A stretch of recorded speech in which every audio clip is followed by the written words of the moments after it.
Hello everyone, JRBT group D পরীক্ষার্থীরা গতকাল JRBT অফিসে গিয়েছিল।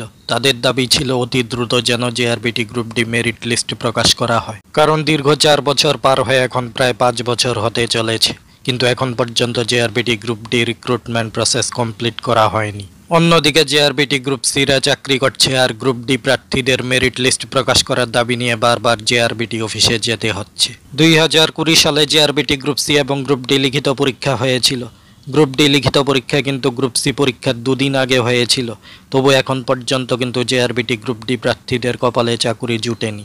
এদিকে গ্রুপ ডি প্রার্থীদের অনেকেই বয়স উত্তীর্ণ হবার পথে।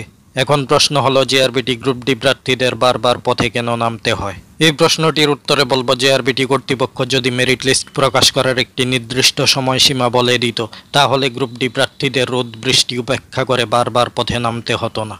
এখন দেখার বিষয় হলো, JRBT group D merit list কি এই মাসে প্রকাশিত হবে, নাকি মেরিট লিস্টের জন্য আরও কয়েক মাস অপেক্ষা করতে হবে? কারণ আগস্ট মাসে আবার পঞ্চায়েত নির্বাচন হতে চলেছে। যদি এই মাসেও গ্রুপ ডি মেরিট লিস্ট প্রকাশিত না হয়, তাহলে কিন্তু পরীক্ষার্থীদের মেরিট লিস্টের জন্য আরও দীর্ঘদিন অপেক্ষা করতে হবে। তাহলে এই ছিল আজকের ভিডিওটি। জব রিলেটেড আরও গুরুত্বপূর্ণ ভিডিওস পাওয়ার জন্য আমাদের চ্যানেলটি সাবস্ক্রাইব করুন। সবাইকে ধন্যবাদ।